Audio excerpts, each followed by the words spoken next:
आकाशवाणी मध्य प्रदेश से प्रस्तुत हैं प्रादेशिक समाचार।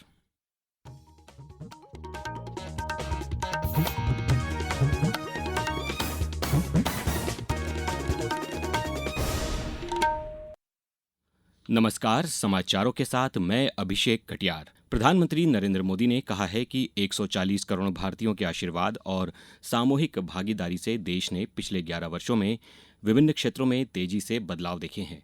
सोशल मीडिया पोस्ट में उन्होंने कहा कि सबका साथ, सबका विकास, सबका विश्वास और सबका प्रयास के सिद्धांत से प्रेरित होकर एनडीए सरकार ने गति, पैमाने और संवेदनशीलता के साथ महत्वपूर्ण बदलाव किए हैं। प्रधानमंत्री ने लोगों से भारत की विकास यात्रा को जानने के लिए नमो ऐप पर उपलब्ध वीडियो, इन्फोग्राफिक्स और आलेखों जैसी विधाओं के माध्यम से जुड़ने के लिए आमंत्रित किया है। मुख्यमंत्री डॉ मोहन यादव ने प्रधानमंत्री नरेंद्र मोदी के कार्यकाल के आज सफलतापूर्वक 11 वर्ष पूर्ण होने पर कहा कि वर्तमान का दौर भारत का स्वर्णिम काल है। प्रधानमंत्री ने जो कार्य किए हैं वह न भूतो न भविष्यति है। मैं मध्य प्रदेश सरकार की ओर से उन्हें बधाई देता हूं तथा उम्मीद करता हूं कि 2029 में भी मोदी जी ही देश का नेतृत्व करेंगे। यशस्वी प्रधानमंत्री श्रीमान नरेंद्र मोदी जी का आज से 11 साल पूरे हो रहे हैं। वर्तमान का दौर भारत का स्वर्णिम काल है। यशस्वी प्रधानमंत्री ने दुनिया के अंदर भारत की पहचान बनाई है। ये वाकई अद्भुत। अमेरिका से भी बैलेंस करा और अगर रूस से पेट्रोल सस्ता मिलता है तो पेट्रोल रूस से खरीद कर भी ये साहस केवल श्रीमान नरेंद्र मोदी कर सकते। ऑपरेशन सिंदूर के समय चमत्कार करके दिखाया है। मध्य प्रदेश सरकार की ओर से बहुत बहुत बधाई देता हूँ। उनके नेतृत्व में हम लगातार उत्तरोत्तर उन्नति की तरफ बढ़ते जाएं।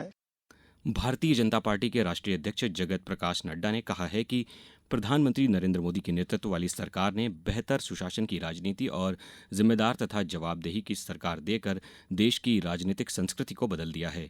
मोदी सरकार के 11 वर्ष पूर्ण होने पर नई दिल्ली में एक संवाददाता सम्मेलन को संबोधित करते हुए श्री नड्डा ने कहा कि सरकार ने देश के राजनीतिक परिदृश्य को बदलकर एक नया मानदंड स्थापित किया है।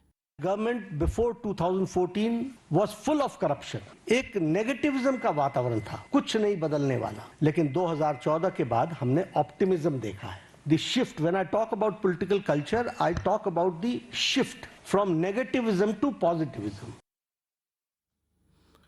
भारत सरकार के नागरिक सहभागिता मंच माई जीओवी पर प्रधानमंत्री नरेंद्र मोदी के नेतृत्व वाली केंद्र सरकार के 11 साल के समर्पित शासन के अवसर पर प्रतियोगिता की एक विशेष श्रृंखला का आयोजन किया जा रहा है। सूचना और प्रसारण मंत्रालय ने माई जीओवी के सहयोग से देश के सभी नागरिकों को बदलता भारत मेरा अनुभव ब्लॉग लेखन प्रतियोगिता में भाग लेने के लिए आमंत्रित किया है। इसके अलावा बदलता भारत मेरा अनुभव पर एक मिनी ब्लॉग प्रतियोगिता और भारत के बढ़ते कदम एक जन भागीदारी विषय पर फोटो प्रतियोगिता भी आयोजित की गई है। इन प्रतियोगिताओं में भाग लेने की अंतिम तिथि इस महीने की 20 तारीख है। प्रदेश में इन दिनों 2 प्रकार का मौसम है। दक्षिणी हिस्से में आज आंधी बारिश की चेतावनी है, जबकि भोपाल, इंदौर और उज्जैन समेत बाकी जिलों में गर्मी का असर रहेगा। इसी तरह कल और 11 जून को ग्वालियर, चंबल संभाग में लू चलने का अनुमान है। इससे पहले कल रविवार को प्रदेश में दिन का तापमान 44 डिग्री के पार पहुंच गया, जबकि 21 शहर ऐसे रहे जहां तापमान 40 डिग्री या इससे अधिक दर्ज किया गया। अब कुछ समाचार संक्षेप में। आगरमालवा में विधायक मधु गहलोत व नगरपालिका अध्यक्ष नीलेश जैन पटेल ने हरी झंडी दिखाकर नगरपालिका द्वारा शुरू किए गए रोटी रथ योजना की शुरुआत की।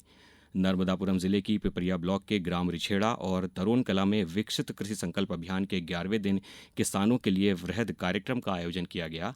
और शिवपुरी जिले में खेल और युवा कल्याण विभाग के अंतर्गत संचालित विभिन्न अकादमियों द्वारा 11 जून से टैलेंट सर्च ट्रायल का आयोजन किया जाएगा। इस बुलेटिन में बस इतना ही। अगला बुलेटिन शाम 7:10 पर। नमस्कार।